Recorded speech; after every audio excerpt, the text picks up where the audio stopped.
The emergency klaxons screaming through the Galactic combat training facility had never been triggered by a cooking class before. Kael'thas slammed his primary manipulator against the containment override, his secondary arms flying across the tactical display as every scanner in the building painted the same impossible reading. Evacuate Sector 7 immediately.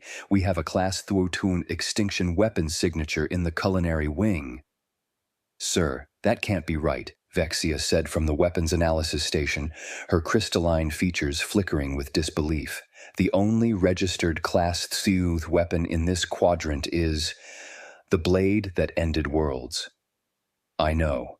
Kael'thas pulled up the historical database with shaking hands. And according to our scanners, it's currently being held by Emma Johnson, human, age 34, occupation culinary instructor. She's scheduled to teach basic human cooking techniques in 17 minutes. Through the observation window, they could see her. The human stood in the center of the teaching kitchen, looking confused and slightly annoyed, holding what appeared to be a simple cutting implement. She shifted her weight from foot to foot, glancing at the empty classroom around her. Hello? Emma called out, her voice carrying through the intercom. Is this room 7? According to YouTube analytics, 99.6% of viewers are not subscribed. That's a huge number.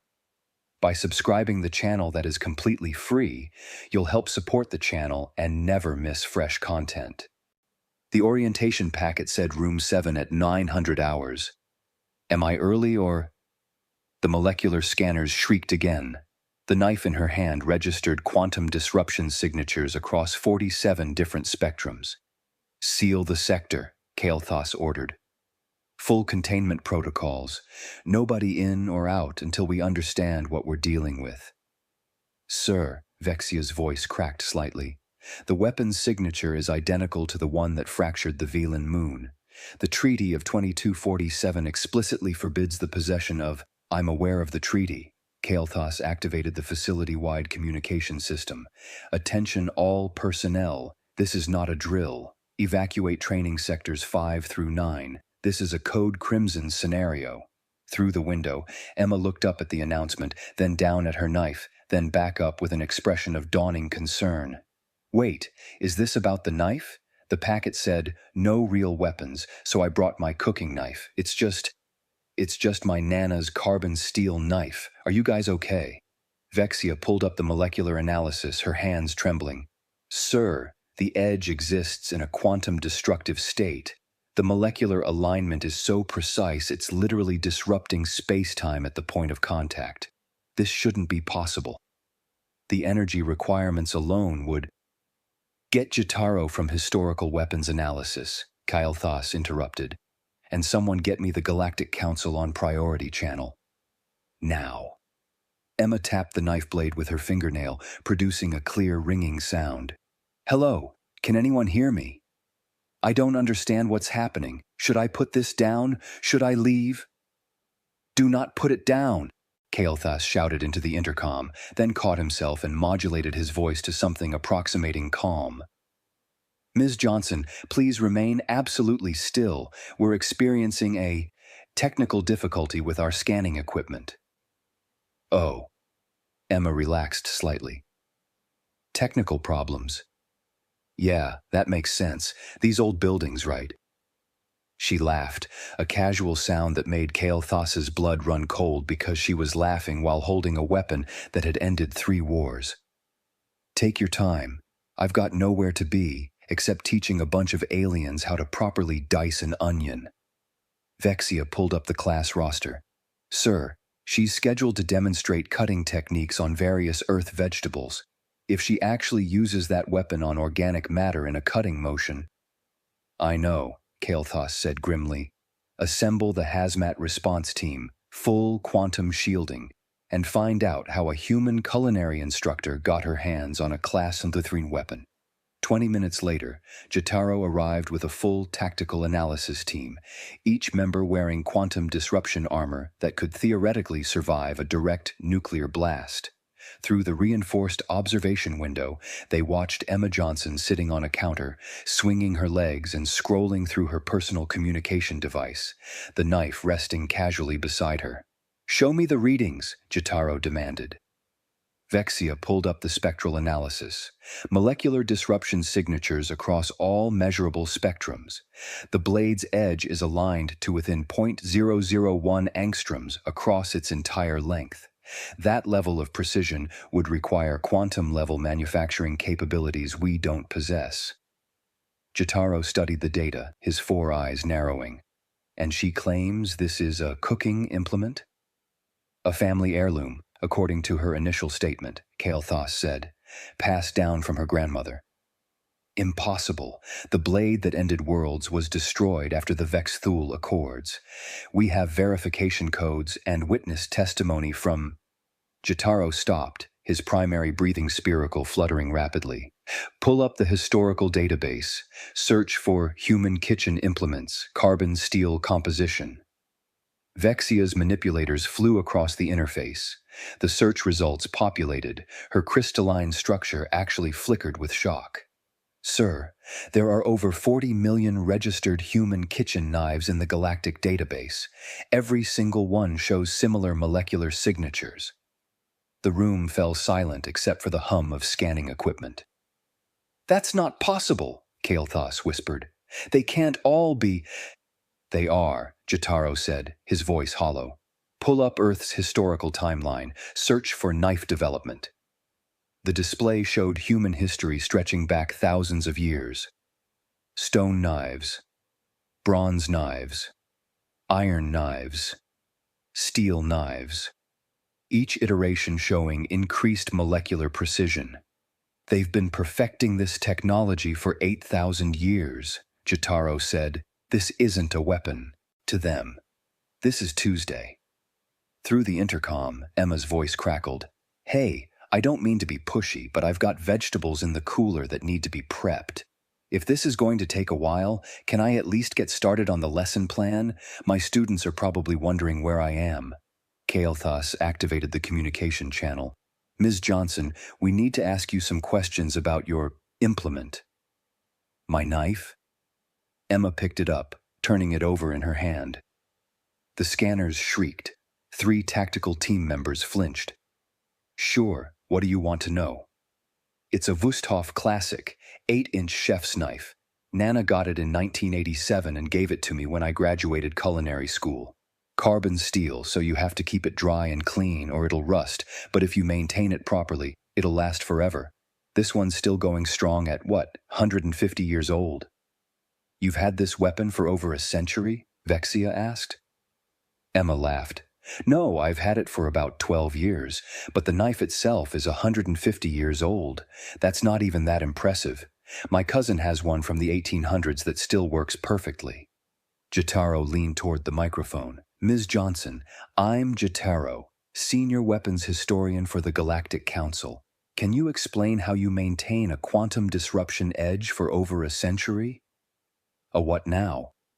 Emma tilted her head. "I just sharpen it regularly, keep it dry, and use a cutting board. Standard knife maintenance."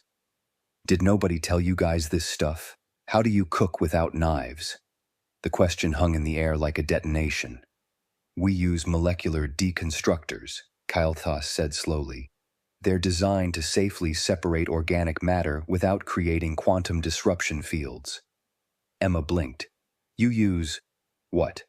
Like, you blast your vegetables apart at the molecular level instead of just cutting them?" "It's the safest method," Vexia said defensively. "That sounds incredibly inefficient," Emma said, "and it probably destroys the cellular structure, which affects flavor and texture. No wonder your orientation cafeteria food was so bland."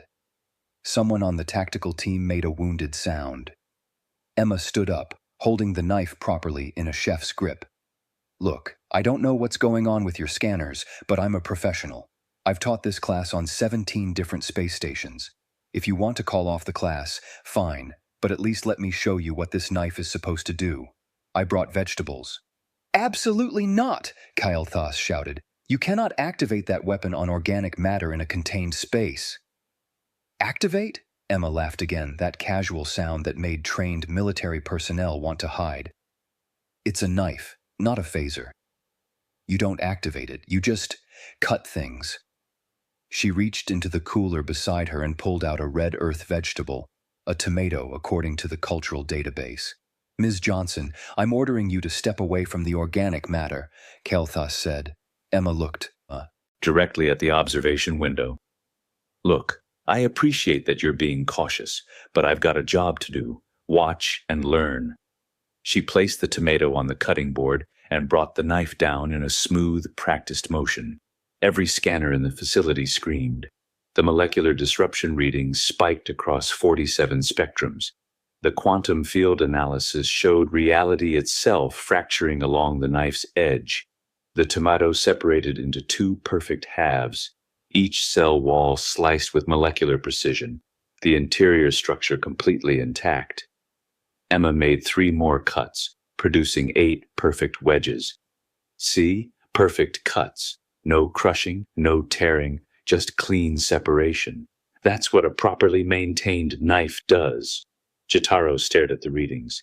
She just fractured space-time to cut a vegetable. And she did it with less energy expenditure than our molecular deconstructors use, Vexia added, pulling up the comparative analysis. Significantly less, like 10,000 times less. Emma pulled out another vegetable, a yellow one called an onion, and began dicing it into tiny, perfectly uniform cubes. Each cut registered as a reality fracturing event. She hummed while she worked. I need to contact the council, Kelthas said. This changes everything. Zara, the council's human integration specialist, arrived via emergency transport 3 hours later. By then, Emma had diced 6 onions, julienned 4 carrots, and minced an entire bulb of garlic, while the entire weapons analysis department watched in horrified fascination. Explain, Zara demanded. Kelthas pulled up the analysis. Every human kitchen knife is essentially a Class 3 weapon by our classification standards. They achieve quantum-level molecular disruption through purely mechanical means.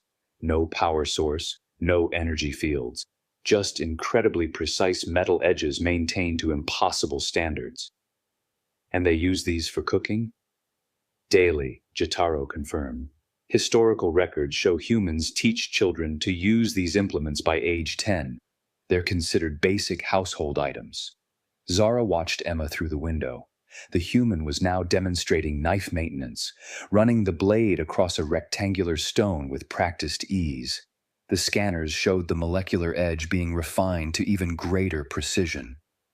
She's weaponizing it further, Vexia whispered. She's sharpening it, Jotaro corrected. This is standard human knife maintenance. They do this weekly. Zara activated the communication channel. Ms. Johnson, I'm Zara from the Galactic Council. I need to understand something. You were told to bring no real weapons to this training facility.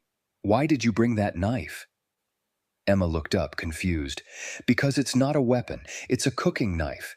The orientation said no weapons, so I didn't bring my grandfather's hunting rifle or my brother's compound bow, just my regular kitchen knife. You have more of these? Kelthas asked. Well, yeah, I mean, this is my everyday knife, but I've got a paring knife, a bread knife, a boning knife, a cleaver. Emma counted on her fingers. Maybe 15 knives total?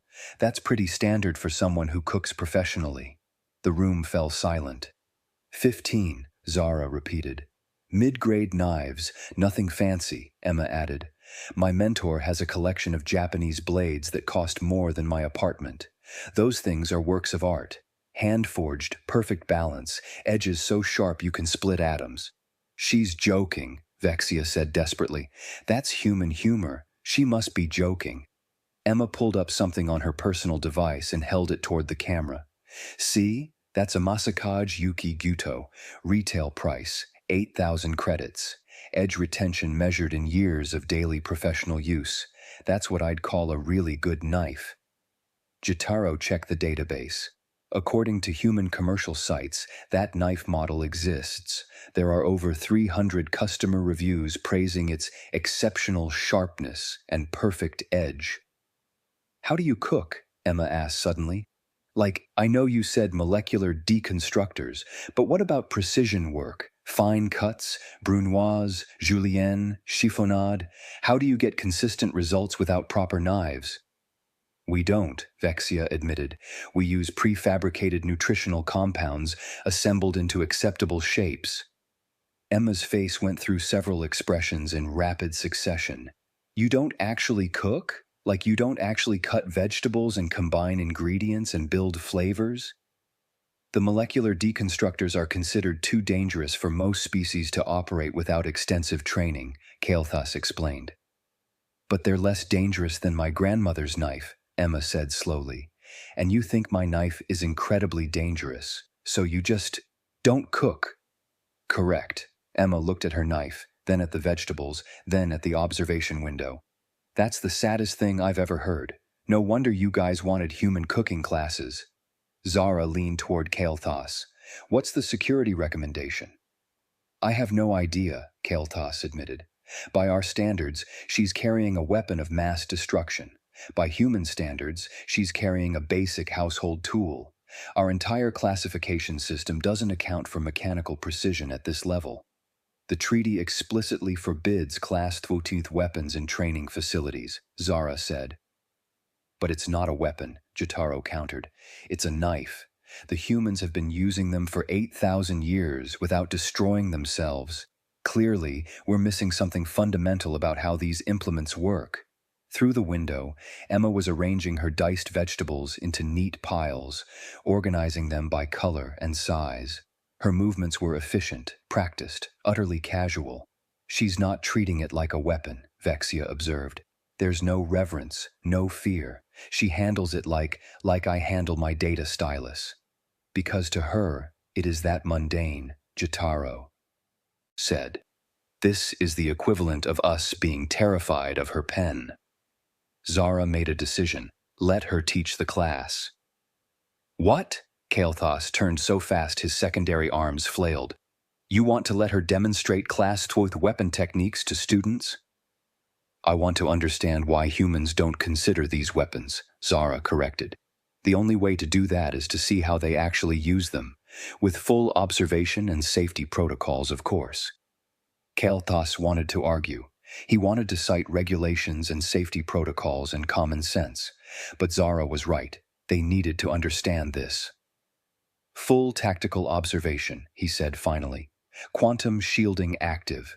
Emergency response teams on standby, and if anything goes wrong... Understood, Zara said. She activated the communication channel. Ms. Johnson, we apologize for the delay. Your students are being escorted to the classroom now. Please proceed with your lesson. Emma brightened. Really? Oh, good. I was starting to think I'd hallucinated this whole job. Okay, let me get the rest of the vegetables prepped. 17 students from 12 different species filed nervously into the classroom, each one eyeing the human and her knife with varying degrees of alarm. They'd all been briefed on the situation. They all knew they were technically in a room with a Class 2 weapon. Emma smiled at them. Hi, everyone. I'm Emma Johnson, and I'm so excited to teach you basic human cooking techniques.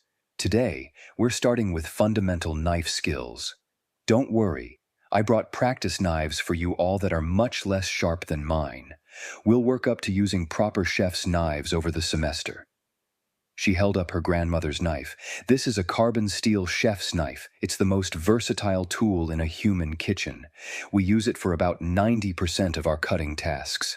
Today, I'm going to show you how to properly dice an onion. In the observation room, every scanner was active. Every tactical officer was alert. Zara watched with intense focus. Emma placed an onion on the cutting board. The key to good knife work is control. You're not hacking or forcing the blade through. You're guiding it. The sharpness does the work. She demonstrated, her hands moving with practiced confidence. The knife sliced through the onion like it wasn't even there, producing perfectly uniform pieces. See how I'm using the knuckles of my non-knife hand to guide the blade? That's basic safety. The knife never rises above your knuckles so you can't cut yourself. She continued dicing. This is called a medium dice. Each piece is about half a centimeter cubed, perfect for soups and stews. One student, a Vexian named Rilia, raised a tentacle. Professor Johnson, how do you maintain such precision without optical enhancement? Practice, Emma said cheerfully. I've diced probably 10,000 onions in my career. After a while, your hands just know what to do. It's like muscle memory, we call it. 10,000 onions, Kael'thas muttered. She's performed 10,000 reality fracturing operations and considers it basic job training. Emma finished the onion and held up a perfect pile of uniform cubes. See? Now who wants to try with the practice knives? The students exchanged nervous glances. Finally, Rilia moved forward. Emma handed her a much duller knife from her teaching kit. This is a training knife. It's sharp enough to cut vegetables, but not sharp enough to hurt yourself easily. We'll start slow.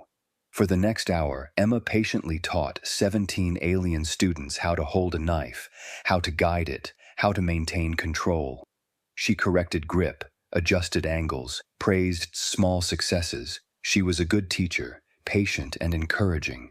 In the observation room, the tactical team gradually relaxed. The emergency protocols remained active, but the tension eased. She's teaching them, Vexia said quietly. She's actually teaching them how to use Class 3 weapons, and she's good at it. Because they're not weapons to her, Jotaro said. They're tools, and she's showing them how to use tools safely and effectively. Zara made notes on her datapad. We're going to need to completely revise our classification system and our cooking protocols, and probably our entire understanding of what constitutes a weapon versus a tool. The Council is not going to like this, Kael'thas said. The Council is going to have to adapt, Zara replied, because humans are here and they're bringing their knives. The class ended with all 17 students successfully dicing vegetables under Emma's guidance. No injuries, no incidents, no reality-fracturing catastrophes, just a room full of aliens learning to cook. Emma cleaned her knife, dried it carefully, and slipped it into its protective sheath.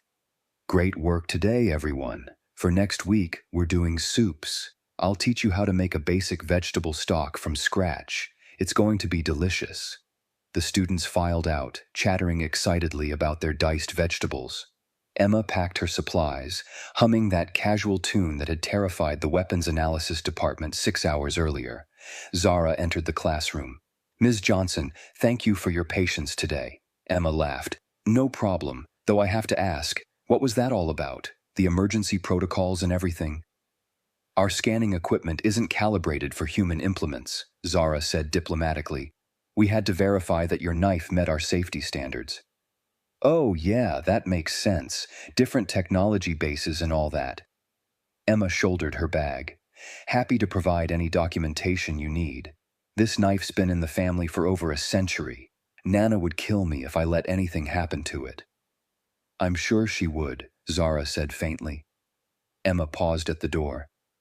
Oh, one more thing. Next month I'm doing a unit on bread baking. I'll need to bring my Dutch oven. That won't be a problem, will it? Your Dutch oven? Yeah, it's a cast iron pot. Lets you create a perfect baking environment for crusty bread. Mine's from the 1960s. Works like a dream. Emma pulled up an image on her device. Zara looked at the image, then at her own datapad, where the scanning database was already flagging the iron composition, the heat retention properties, the structural integrity that could survive atmospheric re-entry. We'll need to scan it in advance, Zara managed. Sure thing, Emma waved cheerfully. See you next Tuesday. She left, twirling her knife case casually, completely unaware that she'd just caused the largest security incident in the training facility's 200-year history. Zara returned to the observation room where Kael'thas was already updating the threat assessment database. New classification? She asked. Human practical implements, Kael'thas said tiredly, require case-by-case evaluation. Potentially civilization ending, universally considered mundane by humans. Recommend updating all protocols to account for fundamental difference in human versus galactic definitions of dangerous. And the Dutch oven. I'm requisitioning a specialist team from the council, Kael'thas said. And possibly a vacation, a long vacation. Through the window, they could see Emma in the hallway, stopping to chat with a maintenance worker about the facility's cafeteria knives. Within minutes, alarms were going off in the kitchen sector. Jotaro joined them at the window. You know what the real problem is? What? Kael'thas asked wearily. We asked her to teach basic cooking techniques. She's got 17 more weeks of curriculum. They stood in silence, watching Emma gesture enthusiastically about knife-sharpening angles, while every scanner in the building painted threat assessments across their screens. I'm updating the protocols, Vexia said. New rule, when a human says, it's just, assume it's not just anything. Second rule, Zara added, always ask humans to define basic before agreeing to anything. Third rule, Kael'thas said, watching Emma wave goodbye and head toward the exit. Never, ever assume we understand what humans consider dangerous. Emma disappeared around the corner, humming cheerfully, her century-old family heirloom safely packed away, completely unaware that she'd just forced the Galactic Council to rewrite 3,000 years of weapons policy. In the observation room, Kael'thas pulled up next week's class schedule. Introduction to stock making building flavor from scratch. How bad could it be? Vexia asked. They all looked at each other. Nobody answered. Outside, Emma's voice echoed down the hallway. See you next week. Bring your appetites. The scanners were already warming up.